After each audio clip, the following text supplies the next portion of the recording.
wokufa nokuvuka kukaJesu, kodwa kuhle ukuthi sabazalwane understand kahle ukuthi uJesu ungubani. Sanibonani bazalwane? Uma sithi uJesu uze emhlabeni wazoba umuntu emhlabeni, kodwa yena kahle kahle uNkulunkulu. Sanibonani bazalwane? uJesu usoloke khona kwasekuqaleni. Ngiyacela Sithembile ungifundele chapter 1 uJohn, ungifundele uverse 1, ngixolele media kuleli verse engilifundayo alikho kuma notes eni lapha. Verse 1, John chapter 1 verse 1. Ekuqaleni wayekhona ulizwi. Ulizwi wayekuNkulunkulu. Ulizwi wayenguNkulunkulu. Ekuqaleni ulizwi wayekhona. Lithi iBhayibheli ulizwi wayekuNkulunkulu. Ulizwi wayenguNkulunkulu. Sanibonani bazalwane? Ngamanye amazwi uma lithi iBhayibheli ekuqaleni, ethu John ekuqaleni wayekhona ulizwi. Genesis 1:1. Genesis chapter 1 nakhona futhi ungifundele uverse 1.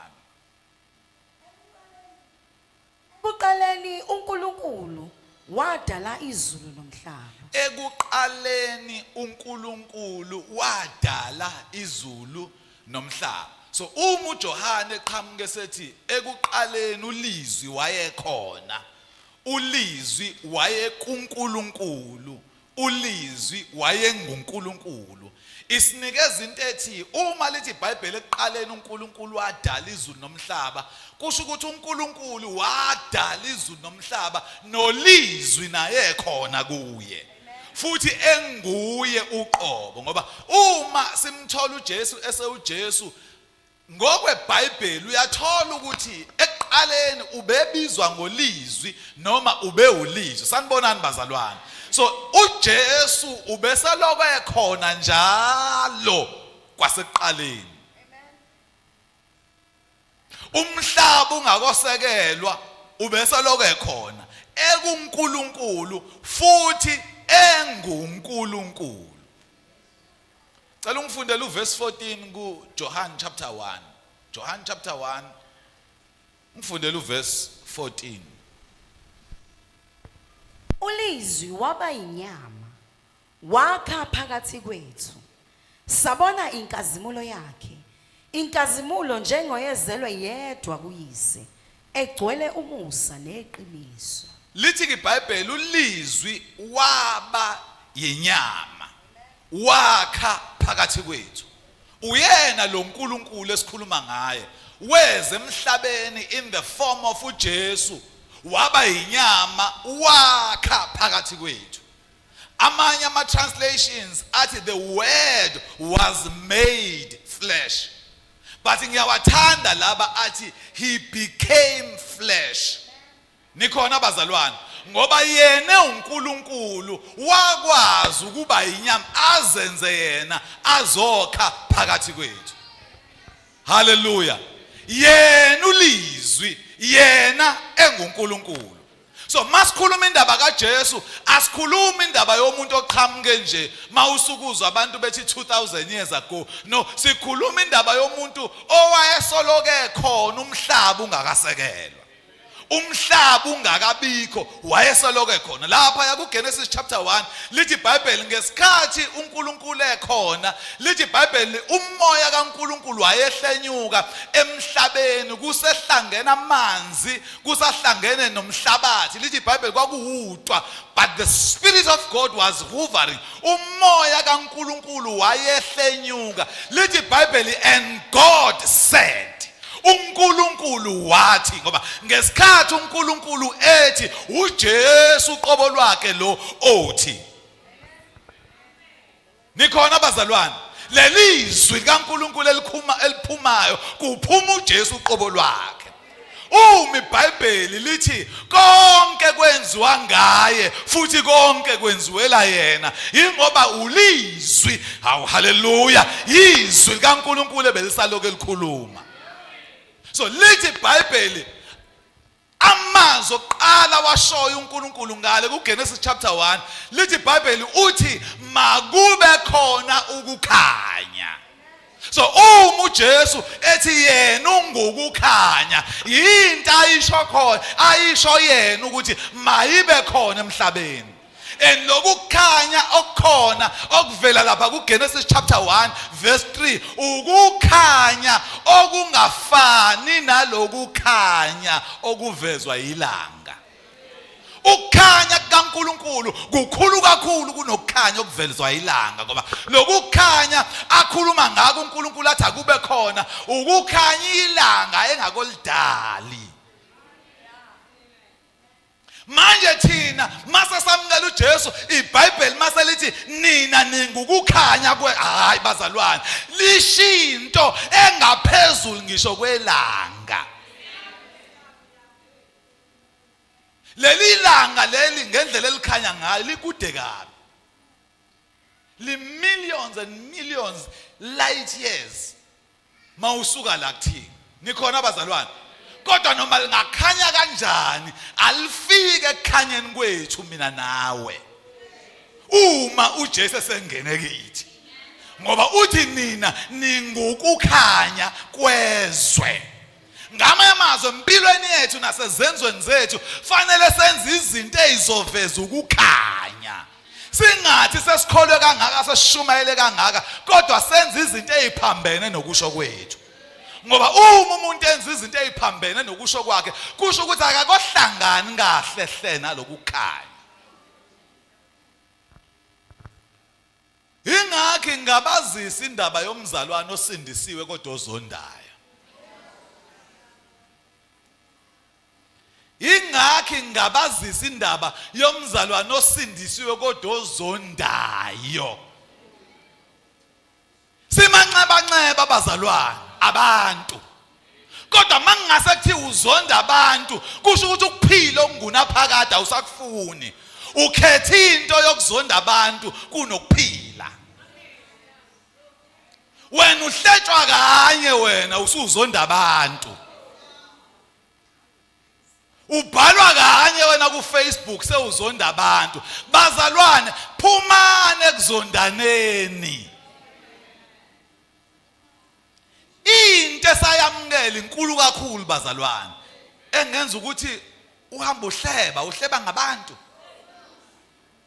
uphinde ushumayele indlela oshumayela ngayo ifana nendlela ohleba ngayo. Sithi sima ngeenyawo sithi hayi siyalizwa izwi yashumayela inceke kaNkulunkulu kanti nokuhleba futhi nako kunjalo. Masa wamukela uJesu lokhu kukhanya lokhu akube kuwe ngaphakathi kwembathe futhi haleluya la ofika khona xazululeka inkinga. Kungathi makufika wena mzalwane okhonze Ark Fellowship Center International ufike kungekho inkinga ufike wena kube khona inkinga.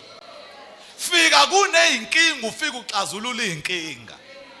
Ugane emzini oganele kuwo uzwa kuthiwa bangenelane wena ufike ubenze bangenelane. Ngoba wena uza nokukhanya. Uma iBhayibheli noma umhlabeleli abawuhlabelelayo uthi lifikile ivangeli haleluya esizweni sakwaZulu uthi umhlabeleli lilethile ukukhanya. Wena soloke wakholwa akukho la ekuvela khona ukuthi sekufike wena sekufika ukukhanya. Manje lo Jesu sikhuluma ngaye sikhuluma ngomuntu omkhulu kakhulu sikhuluma ngoNkulunkulu uqobo lwakhe. Ngiyazi ukuthi ngengqondo yami nawe uthi uma uthi uyayihlaziya lento ingahlaziyeki uNkulunkulu uthi uJesu indodana yakhe. Man kanjani? Ngoba futhi uNkulunkulu akanangani. Uyabona mawuzoyicabanga ngendlela yakho uzongayitholi kahle. Awusanibonani bazalwane? Mawuzozama ukuyicabanga that is why also science behluleka indaba leyo kukholwa ngoba mabethi bayicabanga ngobuhlakani babo abakwazi ukuphuma nayo into kanti as long as ungahlangananga noNkulunkulu lithi iBhayibheli uqala kokuhlakanipha kungumesaba uNkulunkulu. Ukuhlakanipha kwakho kwemvelo akuzosiza ungamesabi yena. Khona izinto eBhayibhelini ezibizwa ngemfihlakalo. esingeke sikwazi ukuyibamba manje siphila siyoyithola kahle mase sifika ngalo yenzakala kanjani lento enye yazo umshado iBhayibheli lithi imfihlakalo haleluya umshado lithi iBhayibheli imfihlakalo ngeke ngisho usuphakathi usubala iminyaka emingakanani you will never understand umshado siyoze su understand mase sifika ngale so kunezinto ekufanele ukuthi ungayikhathazi ngaze eziyimfihlakalo haleluya kunezinto ekufanele ukuthi ungayikhathazi uyekele kuNkulunkulu kona konke so lithi iBhayibheli ulizwi wayeba inyama wakha phakathi kwethu njengoba thina simbona nje vela hayi wayengamane nje vela haleluya wayesoloke kade ekhona kwasekuqaleni thinta makhelwane fanele siye phasikeni understanda kahle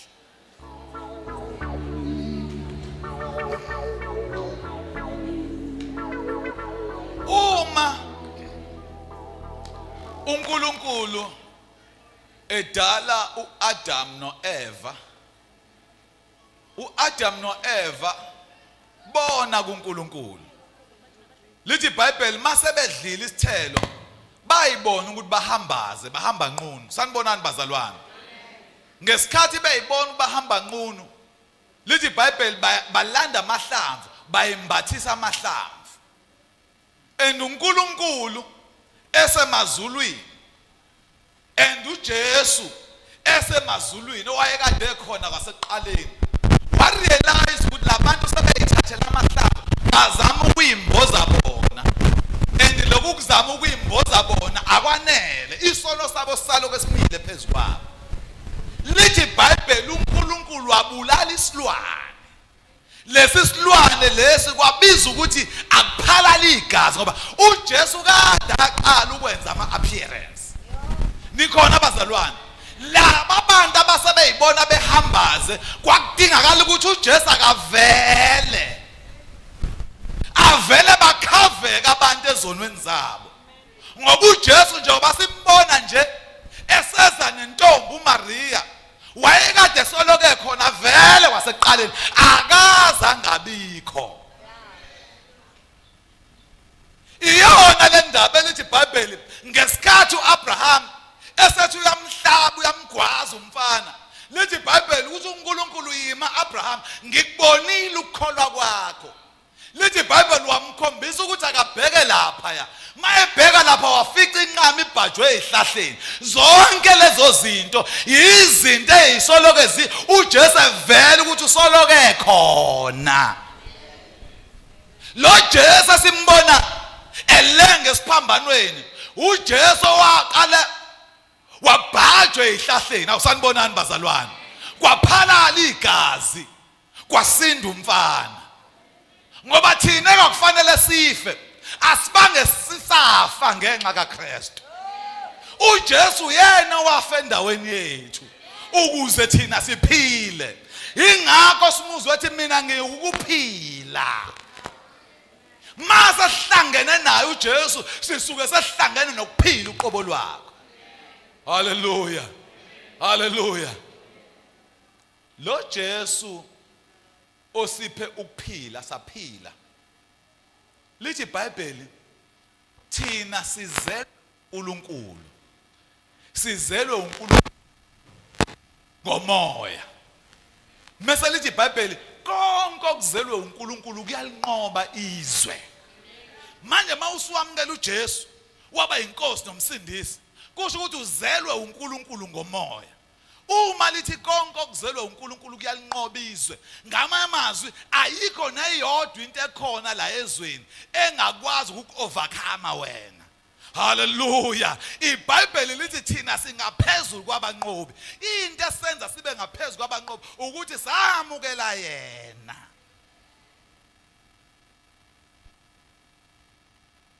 indaba kaJesu ideep kakhulu indaba kaJesu ideep kakhulu akufunakali umbheke evela engozelwe uMaria even naku ukubuya kwakhe nokuvela kwakhe evela kwiNew Testament kuprofesawe kakhulu ngaye even ilocation azozalwa kuyo uMika uyisho kahle lento ukuthi uyozalwa eBethlehem okwenza ukuthi esezalwa singakungabazi ukuthi uye futhi into emnandi ngoJesu uNkulunkulu angifundele Genesis chapter 3 Genesis chapter 3 ngifundele uverse 15 Sithembe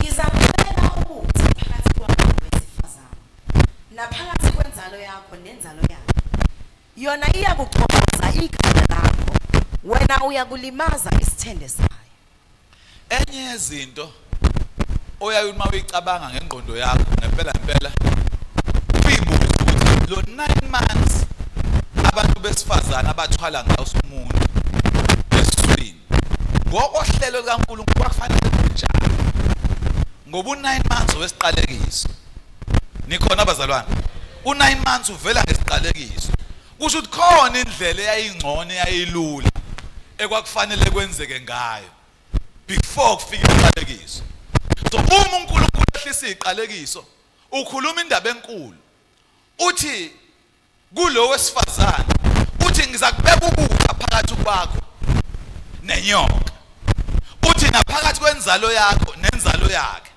uthi yona inzalo yowesifazane iyakuchoboza ikhanda lakho ushenyokeni uthi wena uyakulimaza isithende sakho uma uNkulunkulu ekhuluma le ndaba usitshela into esingayazi ngokwesayensi indaba yenzalo yowesifazane ngoba inzalo siyaziyo sazi inzalo yomuntu wesilisa nikhona abazalwane kodwa uNkulunkulu wayazi kahle kamhlophe ukuthi uma uJesu eze emhlabeni akufunakala kube khona igazi lomuntu ngoba igazi lomuntu lonakala kwasekuqaleni ngesikhathi kona uAdam sanibonani bazalwane so uma uNkulunkulu eletha uJesu wenza sure ukuthi akafika uJesu engahlangananga uMaria nendoda ukuze kuvele uJesu ngoba akufunakala uJesu mayephila aphile negazi lomuntu so lo Jesu asikhuluma ngaye uJesu oweze emhlabeni siyayesisho nje sithi waye 100% man iqiniso limsulwa wayengeyena 100% man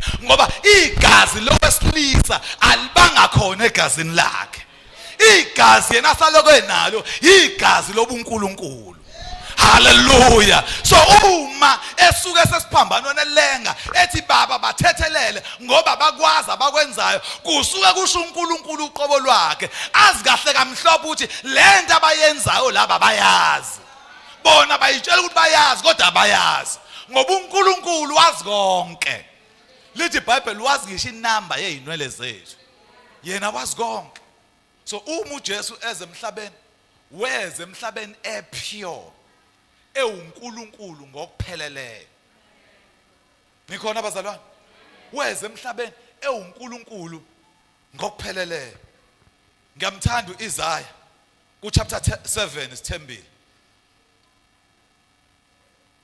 uthi verse 14 wakhona ngalokho inkosi uqobo iyakukunika isibonakaliso bheka intombi iyakukhulelwa izale indodana ibize igama layo ngokuthi uEmmanuel umfundele chapter 53 sithembile so indaba yokuza kukaJesu emhlabeni iprofethiwe hallelujah ukuthi uyeza yena ozayo and uma yeza uza uNkulunkulu le ndodana esiyibona izalwa uMaria kusinikeza ngokupheleleyo ukuthi uma uIsaya prophet uyena lo Jesu ngoba uMaria wayengakaza ahlangane nandoda hallelujah uIsaya chapter 53 ukhuluma into enkulu verse 1 ngubani owakholwa ngesikuzwileyo ingalo kaJehova yambulelwa bani na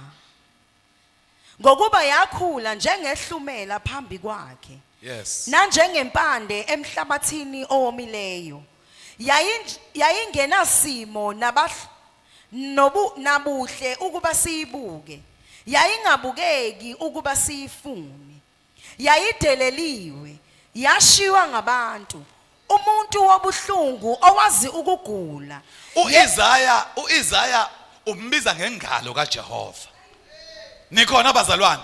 Njengoba thina singakokholwa sasisedakeni lobishi. Sanibonani bazalwane. Sasibhubha thina sasicwilile odakeni. Kodwa ingalo kaJehova uJesu yalulelwa thina. Hallelujah. Salandwa sophulwe ekubhujisweni. Lithi iBhayibheli ngesikhathi lenge siphambanweni yayingabhekeki.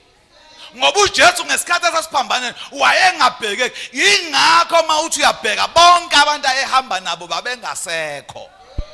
Ngoba kwakuwumuntu engathi ungamphika. There is why even uPeter emphike loyo muntu loyo angimazi ngoba akekho noyedwa umuntu wayesafuna ukuyi-associate naye. Yini eyayenza abantu bangafuni ukuyi-associate naye? Ithina nezono zethu ezasezikuye. Omunye uthi ngangingakobikho nje. uJesu walenga esiphambanweni lengela ngisho ababengakobikho.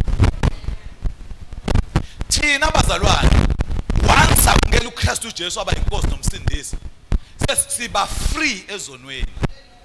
Nikhona bazalwane izono zethu ziyathethelelwa esazenza esizenzayo nesisazozenza.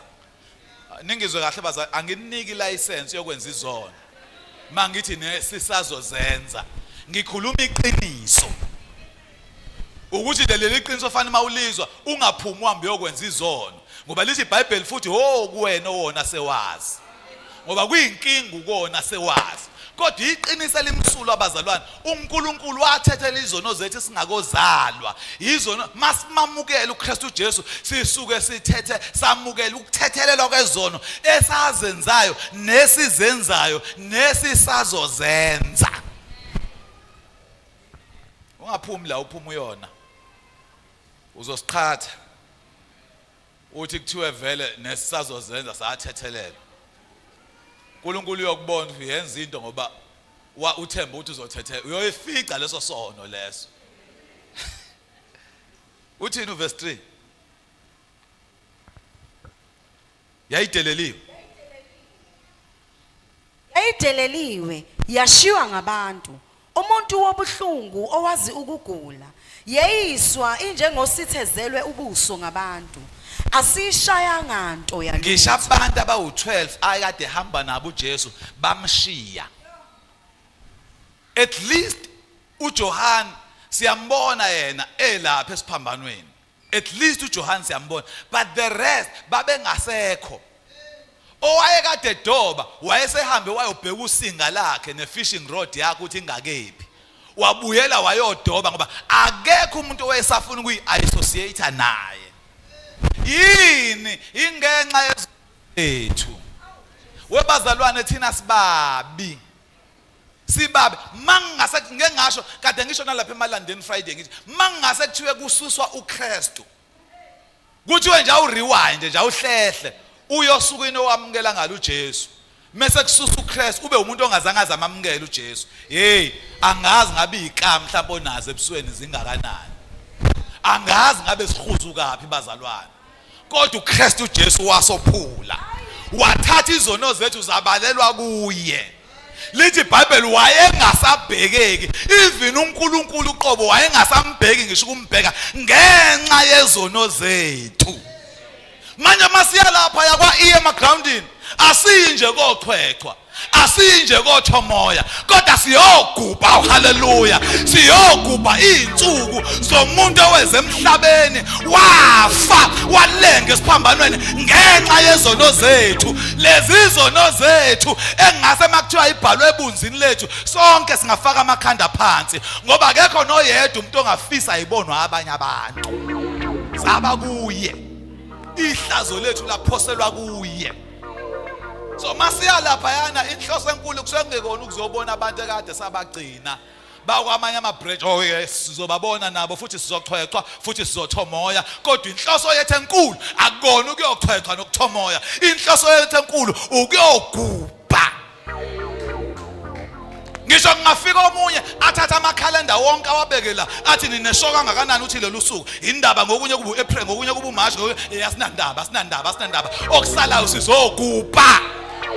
ukuthi zafelwa khona indoda eyalenga esiphambanweni ngenxa yezono zethu laphalala igazi layo sahlanzwe ezonweni.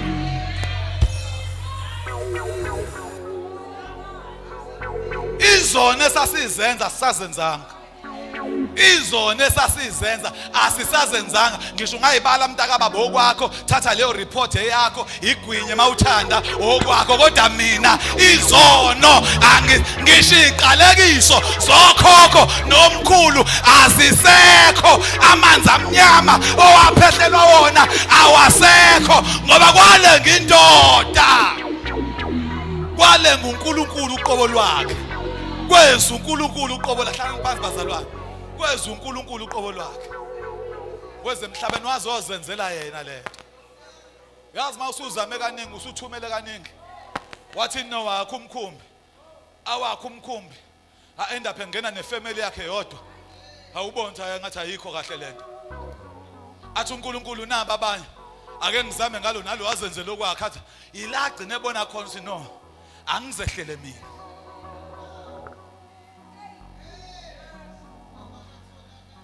Khona into engiyithandayo, khona into engiyithandayo ekuthiwa i-undercover boss. Ababuka i-TV bazoyazi into ekuthiwa i-undercover boss. Lapha ya kwi-undercover boss kulo ongayazi kusuka umphathi wenkampani, mhlawumbe i-CEO. Hallelujah. Isuka i-CEO ishiye ama-officer amakhulu. Okokuqala baqale bayiveze isabikela ibhodi layo. Ithi ngiyahamba. Bathi uyapi? Ithi ngiye enkampanini zami. Bathi uyonzana. Ithi ngiyozenza umsebenzi. Bathi awukanjani uzoyimela yini leyo nto? Ithi yes ngizoyimela. Mayekade inentshebe iyayigundi intshebe yayisuse yonke. Mayekade ingenayo intshebe iyayiyeka intshebe ikhule ukuze mayifika lapha enkampanini yabo bangayirecognize. Mayefika lapha enkampanini yakhe ngabe isestore ngabe irestaurant owner uyena ufica ngisho imanager engamazi. Sanibonani bazalwane, afika azenza umuntu ozowasha izitsha. Kufika iboss CEO yenkampani yonke ifika izenza umsebenzi ozowasha izitsha. Ngesikhathi iwasha izitsha ibhizi ixoxa nabasebenzi. Okokuqala nje into eyitholayo iyabathola abantshontshayo enkampanini. Awusanibonani bazalwane? Ngoba mayefika lo ufika ifundisa ulana ke awuhambi wedwa uphuma na something ntshontsha la thatha ama tibag faka sifaka kanjena la uthola ukuthi umuntu akazi utshela iboss utshela iboss. Into engiyaye ngiyithande ngeundercover boss ukuthi bonke abasebenza ngokuyimisela iboss isuka ibuka. Okokuqala nje iboss ishiya imention yayo enkulu isibhadlabhadla ihambi yoqasha iyorenta ngoba fanele i-appear njengomuntu oswele ongenalutho. Ngisho kuthiwa uyayiphelezela uyoyidropha la ehlala khona uzoyifica ihlele emqashweni. Awu haleluya. Kanti yona iboss yo. Awusanibonani bazalwane? NoJesu uzile emhlabeni weza as i-undercover boss.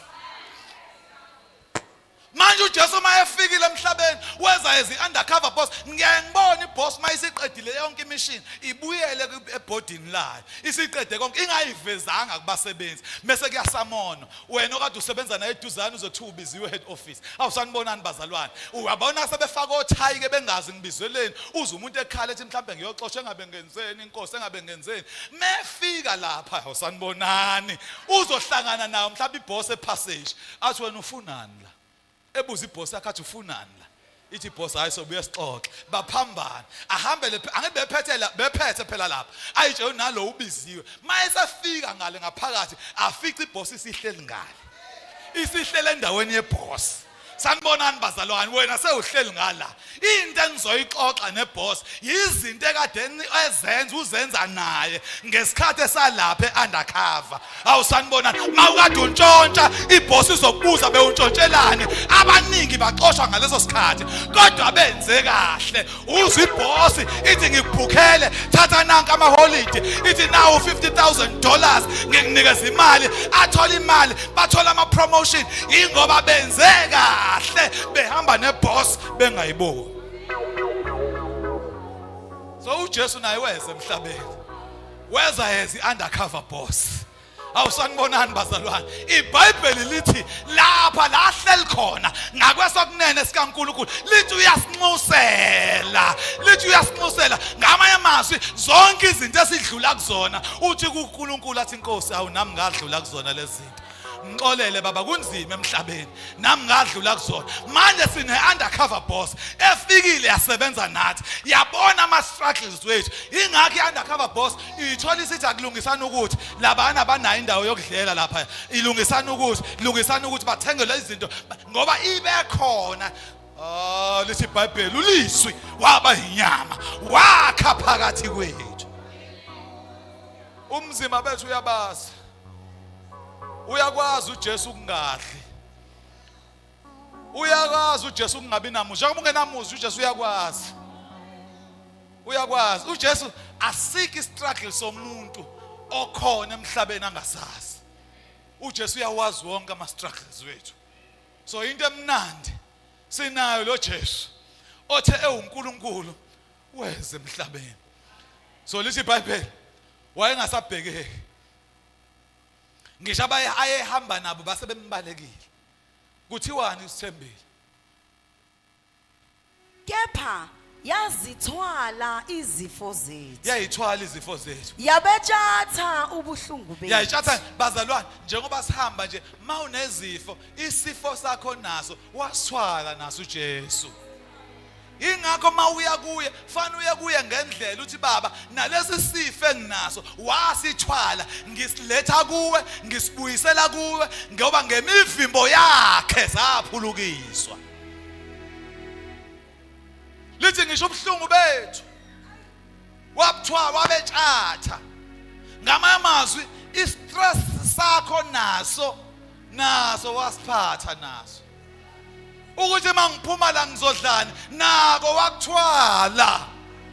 Wena okwakho kwamukela yena uthatha impilo yakho wenze sure ukuthi iphethwe uye ngoba uthi yena uma ukuthanda ukuphila kwakho kulethe kimi. Uthi masikulethe kuye siyophinde sikuthole futhi ku right. Thiwani Sithembile? Kodwa thina sathi ijezisiwe ishawe nguNkulunkulu ihlushiwe. Ababembona uJesu babethi ujezisiwe ushawe uNkulunkulu. Thiwani Sithembile? Yebo, yalinyazwa ngenxa yeziphambeko zethu. Ngamanye amazwi uJesu mayeshawa le yamvimba shawa ngayo ingenxa yeziphambeko zethu. Ukube thina sasimsulwa sasingenazono uJesu engakaze ashawe kanjeya. Uma uJesu eshawa wayeshawa ngenxa yeziphambeko. Ungayitsheli ukuthi wayeshawa ngenxa yeziphambeko zoPetru nezakho. Wawungakozalwa nezakho wayeshawa ngenxa yazo. Ukuthi noma sewuzenzile kodwa zingastikhi kuwe ingahlali kuwe inganamatheli kuwe zihlezi njalo zikuye. Thiwani Sithembile? Yaqhotshozwa ngobubi bethu. Yes. Isijeziso sasiphezukwayo ukuba sibe nokuthula. Isijeziso sasiphezukwayo ukuba thina sibe nokuthula. Hayi bazalwane, wake walenza yini icala kube khona ozothi ngicela ungashayi yena ngicela ushaye mina. Ngiyasithanda isithebe samadoda. Lapha kunemidlalo esidlala masinesithebe samadoda. Nginixoxele nje. Muke wakhuluma into engacacile. Uyithola sewuhlawuliswa lapha. Inhlawulo iqala kothulisa abawu2. Izolo sihlawulisa abaningi ngabe izolo. Kodwa khona indoda eyodwa ethe noma naye seyihlawulisiwe. Yaphakamisa yathi ngicela bonke laba abahlawulisiwe bangabisabakhokha labo 2 litha. Bazokhokhwa yimina. Awungathi mina hawu Jesus. Obekade egoloza ethi akalenzanga icala. Ngimbone sukume iqhawula qala le ndoda wajabula ngathi hayibo wayesejabula waqala walivuma icala kade liphika. Yini indaba? Ingoba sekukhona sezokhokha endaweni yakhe. NoJesu bazalwane wakhokha endaweni yethu. Amaqala kwafanele siboshelwe wona asibange saboshelwa wona kwaboshwa yena ngenxa yethu. Intokozo engaka injabulo engaka esithi masiye ephasikeni sithi siyogubha lo mgubho lo. lesa smile engisibone kubaba wami engimhloniphayo eqhawula insizwa ethi ngiyabonga kade ethi akalenzanga icala kodwa ngamuzwa sethi ngiyabonga injabulo bibhalwe ebusweni be nathi bazalwane ileyo njabulo esiza nayo kuKristu esithi wabafela haleluya safela abazalwane ukuze thina singabe safa kodwa thina siphile thiwani sithembele nangemivimbo yayo siphilisiwe thina. verse 12 Ngalokho ngiyakuyabela into engiyithanda ngaleli verse lithi ngemivimbo yakhe siphilisiwe sekuyinkathi edlule mawusuku usizwa sithi phila mzalwane cha okwakho mzalwane ukwamukela nje lokuphila uthi ngiyakwamukela ukuphila okwaphiliswa thina ngenxa yemivimbo ashawa ngayo uJesu wamukela ukuphila kwakhe verse 12 ngalokho ngiyakuyabela kanye nabakhulu yahlukanise impango nabanamandla ngokuba yawuthulula umphefumulo wayo ekufeni awu madoda yabalwa kanye nezelelesi yathola nokho izono zabaningi yakhulekela aboni. Bazalwane niyayizwa indaba lithi iBhayibheli yawuthulula umphefumulo wayo ekufeni. uIsaya la ukhuluma uJesu engakosho ukuthi baba ezandleni zakho ngithululela umoya wami. Bazalwane akekho umuntu noyedwa ngisho ngathi ukuthanda kangakanani ongathi ngiyakofa mina on behalf of lo athe sezofa athi ngithululela umoya wami. No, akekho ngisho yedwa but uJesu uyakwenza lokho. Lithi iBhayibheli wawuthulula umphefumulo wakhe ekufeni. Mase lithini? Yabalwa kanye nezelelesi. Lithi iBhayibheli wabalwa kanye nezelelesi engakaze antshontshe lutho kamuntu uJesu wena kade wawuntshontsha amathibhe komlungu.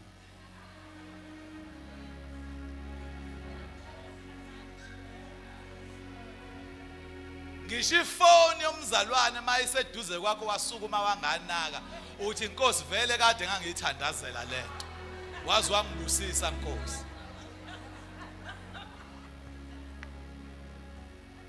Awuphinde umthinto kokugcina makhelwane uyakhumbula ngayilalanga leliyana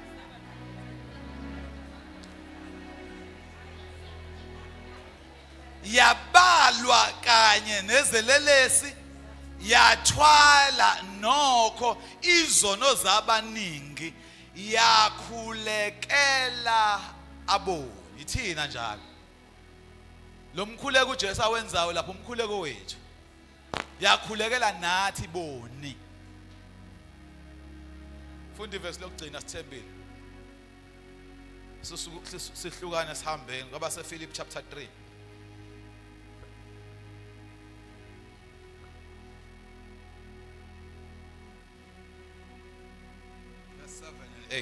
verse 7 and 8. Kanti ke lokho okwakuyinzuzo kimi ngakushaya indiva ngenxa kaKristu. Uyabona masiya lapha ephasikeni. Masiya lapha ephasikeni. Ngifuna ube nale ngqondo ukuthi konke okwakuyinzuzo kimi ngakushaya indiva. Wena inkinga ubambe overtime thina siphasika. Awuphelile amen manje. Wena inkinga ubambe overtime siphasika ngoba ufuna imali. Uthi uPaulos la konke okwakuyinzuzo kimi ngakushaya indiva ngenxa kaKristu. Khona umuntu ongakwazi ukushaya indiva izinto zakhe ngenxa kaKristu. Uhleze bona njalo bazalwane khona abantu abahlezi bebona kunento enkulu enye kunoKristu. Ngiyacabanga khona abangekho namhlanje enkonzweni ngiyasola. Kodwa umuntu khona enye into ayibonile ingcono ngaphezulu kaKristu wa-attenda yona. Nikhona abazalwane? Nakusasa nangayilalanga khona ohleze bona kuthi ehamba ihome cell mzalwane ahleze bona kukhona into engcono kunokho. Lithi iBhayibheli yonke okwakuyinzuzo ngakushaya indiva. And uPaulos owayeseyisikhulu kubaFarisi kwabiza ukuthi ayishiye yonke lento ashiya ama-titles akhe wonke ngenxa kaKristu.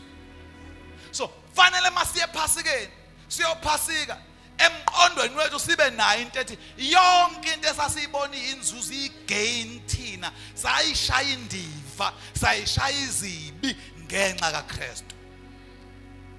Awusovela phela amen. Abantu besihamba nabo all along manje sebengishiyile. Sengihamba ngedwa khona izinto angafuni ukuyishaya indiva wena. Hayi khona kabamba babengane nje angafuni ukumdedela. Angafuni ukumdedela ngisho sekhola ambamba babengane ambambe ngoba uyazi unama benefits kunemali ayitholayo. Uyazi mengashiya lo babengane hambile yonke le mali engiyithola ngenyanga. Imali yengane hey shiya babengane imali yengane. Babengane aqhubeka akhokha imali yengane. Oh sister makubiza ukuthi akayikhokhe kugogo akayikhokhe kugogo wengane. Menza siyohlangana edrobheni hey phuma kuyena. Hlangana lapha edrobheni sekunama app manje athumela imali faka ku cash sender faka zonke izinto. I-wallet letha imali yengane ahlukane nawe phansi. Ingane yakhe. Futhi ungazama ukubamba ingane ngoba ufuna ukupanisha yena. Phuma inhliziyo yakhe ayiphume kuyena. Uzongamtholi ngempela umuntu okuyena yena ngoba inhliziyo yakhe hayibo ngiyaphi manje la.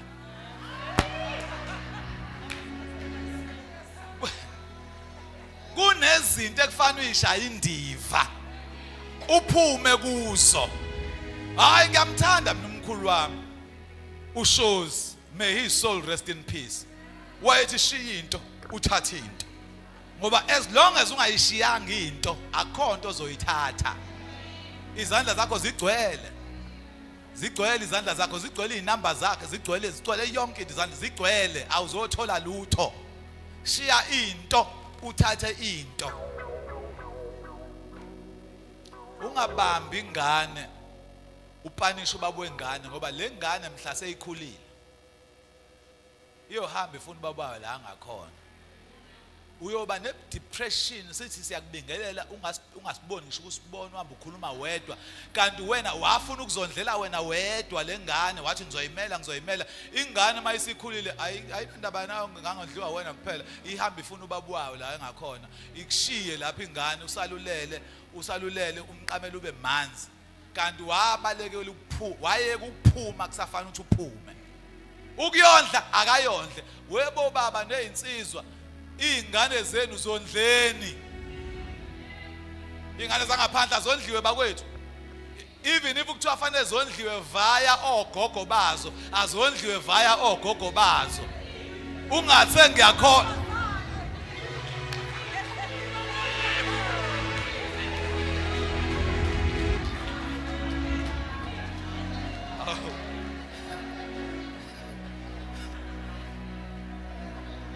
Ungacashi ngokukholwa. Mase ukholwa akusho khona ukuthi ungayondli ingane yakho. Ingane yakho ayondliwe.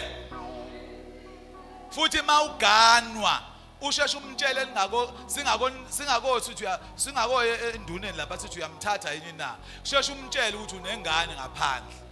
Angazoba nama surprises sengaphakathi ngoba ingane izogcina ihlukumezeka. Ingane kugcwele ingane emgwaqweni zigcwele emgwaqweni ikhuthuza abantu abazali bazo bayaphila bayilahla ingane.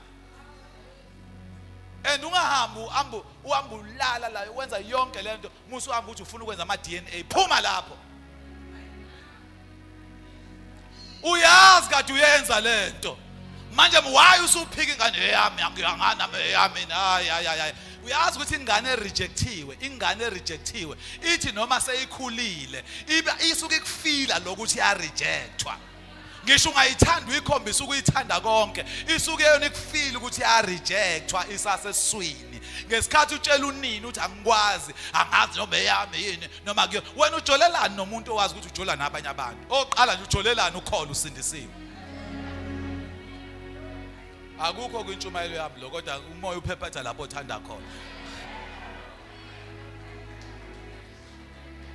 Angithi kuthiwe yo baba nezinsizwa. Ingane azondliwe. Ngithe izolo ngithole i2 minutes yokukhuluma. Ngathi mawuseyinsizwa ukholwa sindiswa uphelele, ungahambi uzalisa ngoba lezo ingane lezo leyo nto lempilo iqalayo izokubamba for the rest of your life.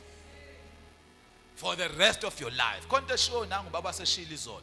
Wathi uthanda omunye umfundisi engengize ngimusho. Oyayathi meshumayela athi ngiyambonga uNkulunkulu ukuthi unkosikazi wami lo uyena umuntu oqala engimaziyo akekho omunye. Fanele kwandi insizwe enjani ayikho into eyinkinga njengensizwa ethi mayibali ibali u15 years 20 years ikholo kodwa iphinde ibe nengane na 5 years. Njani? Awunangibuka ngehlele lithi manje umusa umusa ukhona. Umusa ukhona. Konke kufanele ukuthi uyivimbi ingakokwenzeki. Mayisiyenzekile okay fine ngiyezwakala mayisiyenzeke. Kodwa wena okhona la ongilalelayo ongizwayo ungabi nomntwana nomuntu ongeke uzumshade. Uma kusajolwa kuba mnandi mhla omunye wafika wathi sengikhulelwe bagcina ngalelo langa abantu. Ingakho nawe siswami hlakanipha ingqondo ayivuleke la. Ungahambi wenza izinto ngokungafanele. Mawusuyinsizwa ubona ukuthi usumdala ganwa. Anokusho iBhayibheli lithi ungamthinti umuntu osifazane ngendlela ezomvusela inyama. Lithi ohlulekayo ukwenza lokho akagani. Kusho iBhayibheli akusho mina. Lithi ganwa. But naku ganwa akuzoyithena inkanuko zakho. Inkinga nje ebhlungu njengoba ningasakusho ngisho amen. Uganwa nawo ngeke ukusize. Isimile somuntu ngithe izolo bagcotshiwe abantu ayishumayeli insizwa zigcotshiwe ziyavutha bhe kodwa ngathi izolo yinye into ebamba ugcobo isimilo.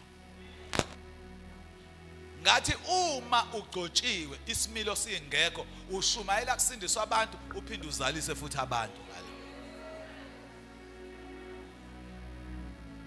Ake kwandi insizwa ezizoke zilimele leli vangeli ube insizwa nje ekholwe ngathi nje ekhanda ngathi awuboni kahle uyovuleka amehlo mhla sekufika isikhathi konke kwakuyinzuzo ngakushaya indiva. Mawusister ungabi usister obhala istatus ukuthi ngaze ngaliswela idatha onedatha akangifakele. Uthini kahle uthini kubani ngoba kuyosuka babona 55 years athi ufonani uthi nawe idatha lelo datha uzolikhokhela. Mawusindisiwe uyintombi yakweni iba intombi yakweni ephila uKristu ukhipha nale gama elithi mshade emlonyeni wakho. Ungasitshela ukuthi awufuni ungasitshela ukuthi uyawufuna. Awube ngithi sihamba no sister nje. Niyazi ukuthi umuntu othi angiyufuna umshado kusuke ekukhombisa ukuba desperate ufuna wona. Why uzucabanga? Why ucatshangiswe yini? Wama ungawufuni fanele ungawucabanga. Nomuntu futhi okhombisa ukuthi uyawufuna uzohlangana nezigebengu la eminyango. And umuntu desperate akabesezwa ngisho ukuthi umuntu ngizokushaya uvela umuntu ngiyamukela. Kanti bethi ya ngizokushaya.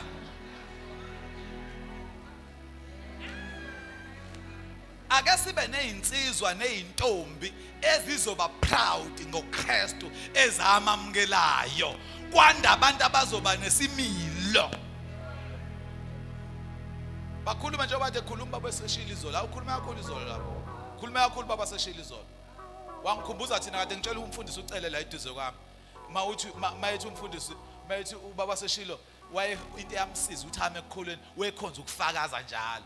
Ngathinta undosi ngathi indosi yakho mina sasifakaza kanjani kwakuthiwa makuthiwa ufakaza sinqashe phambili siyofakaza sizo exactly njengoba desha ukuthi bazalwane ngiyakholwa egameni lika Jesu ngisindisiwe egameni lika Jesu sizosho phambi kwabantu ukuze ngingabikho umuntu ozobuye ngizwe ngikhuluma isingisi la kuyena.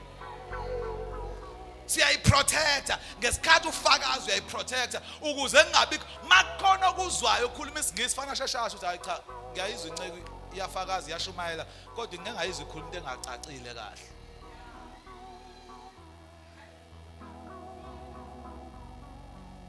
Lithini Sithembi qedela sihlukane sambeni lo form intersele kusazobuya nanjomane njalo. Yebo impela. Konke ngikushaya indiva ngobukhulu bokumazi. Ngobukhulu bokumazi. uKristu Jesu inkosi yami. Ubukhulu bokumazi, izimo obhekana nazo mawuyikala uyiweya nobukhulu bokumazi, ubukhulu bokumazi fanele kuphume phambili. Ubukhulu nje bokumazi fanele kuphume phambili ngaso sonke isikhathi. Ungabi umzalwane ubrother osindisiwe ozodlala usister nje, kade ushumayela ufakaza wenza yonke into, udidwe nje uhey kaSister, usangana ingqondo ngoje usister uthe hey. Enye into zigwemeni lama chat enwachatha ngo 8 9 10 ebusuku. Kade ngangisho lento, ungathi ubrother uvumela ingxoxo ezokukhuluma nosister ngo 8 9 10 ebusuku, ngoba lento lale uyikhuluma uphupha yona futhi. Yes, njoba phela ugcina uchata nosister nje ku WhatsApp, uyothi uyalala uvuke usuphuphile, uphupha usister, uhamba usibangela into engeke ngiphuphile, hey lento yakho vele nayo iphuphile. Uqedile isithembile. Lithi iBhayibheli engilahlekelwe yikho konke ngenxa yakhe. Lama data njengoba ufaka iData sezithi hey ngingakokholwa ngangawaswela ama data, ngilahlekelwe yikho konke ngenxa yakhe. Ngangayiswela imali ngingakokholwa, usitshelela ukuthini? Ngilahlekelwe yikho konke ngenxa yakhe. Khona abantu abangalahlekelwanga yilutho. Mawukholwa vumela ukulahlekelwa izona zonke izinto uyishaya indiva ngenxa yobukhulu bokumazi yena. Uthi ngikushaya izibi ukuze ngizuze uKristu. Ukuzuza uKristu bazana kuyonto elula, kuyonto encane, into enkulu kakhulu. uNkulunkulu lesikhuluma ngayo. Lwela ukuthi zuza uKristu, zuza uKristu, phokophelela ukuzuza uKristu. Ezintweni zonke ongayizuza, zuza uKristu. Thinta umakhelwane zuza uKristu. Cela siphakameni simene ngeenyawo.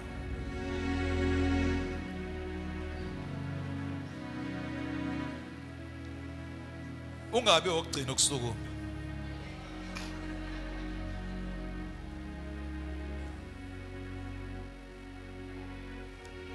Ezintweni zonke zuza uKristu. Ezintweni zonke zuza uKristu. Cela ningivumele bazange leli minute lami elisele. Mawukhona la ufisa ukuthatha ilithuba,